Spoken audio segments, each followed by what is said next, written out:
Welcome to Eva education. আজকের অঙ্ক হলো 5 বন্ধু অজয়, বিকাশ, অমিত, অঙ্কন ও সিল্টু রথের মেলায় ঘুরতে গিয়েছে। অজয়, বিকাশ, অমিত ও অঙ্কন গড়ে 7টি ফুচকা খেলো। অজয়, বিকাশ, অঙ্কন ও সিল্টু গড়ে 8টি ফুচকা খেলো। অমিত একা 10টি ফুচকা খেলে সিল্টু কয়টি ফুচকা খেলো? তাহলে আমরা দেখতে পাচ্ছি 5 জন বন্ধুর মধ্যে 4 জন অর্থাৎ অজয়, বিকাশ, অমিত ও অঙ্কন গড়ে 7টি ফুচকা খেয়েছে। তাহলে অজয়, বিকাশ, অমিত ও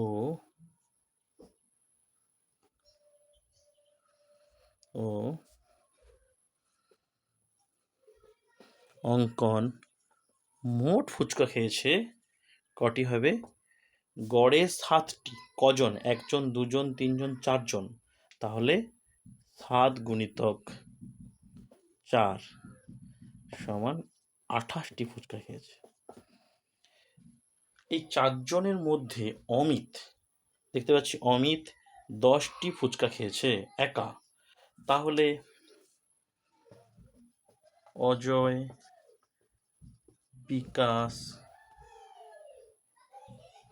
ও অঙ্কন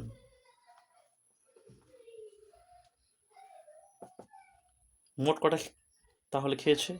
অমিত যদি 10টা খায়, 4 জনে মিলে ছিল 28টি, তাহলে ওখান থেকে 10 বিয়োগ হয়ে যাবে সমান 18টি। এই 3 জন মিলে ফুচকা খাবে 18টি। এবার নেক্সট দেখতে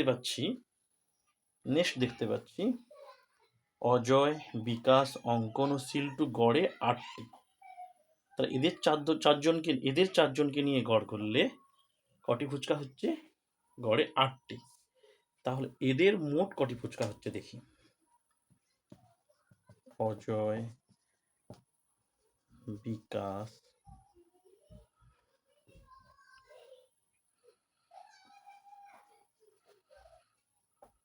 অঙ্কন ও সিল্টু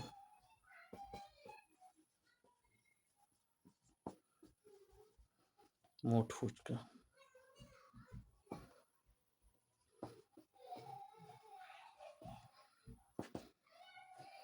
4 জন 8টি করে, 8 গুণিতক 4 সমান 32টি। তাহলে এই 4 জনের হচ্ছে কত? 32টি।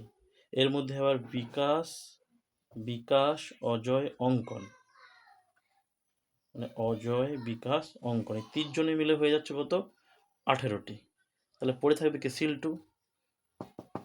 আর বলছি, অজয়, বিকাশ, অঙ্কন মিলে হচ্ছে 18টি ফুচকা। তাহলে এখানে 4 জন মিলে হচ্ছে 32টি। ওই 3 জন বাদ গেলে পড়ে থাকবে শুধু সিল্টু। অতএব সিল্টু মোট ফুচকা খেয়েছে সমান 32 মাইনাস 18 সমান 14টি। এটা প্র্যাকটিস করলে তোমরা সহজেই করতে পারবে। এইভাবে অনেক মজার অঙ্ক পেতে গেলে এই চ্যানেলকে সাবস্ক্রাইব করে নাও এবং আইসিডি সংক্রান্ত সকল গাণিতিক প্রশ্নের উত্তরগুলি এই চ্যানেলেই তোমরা পাবে। ধন্যবাদ।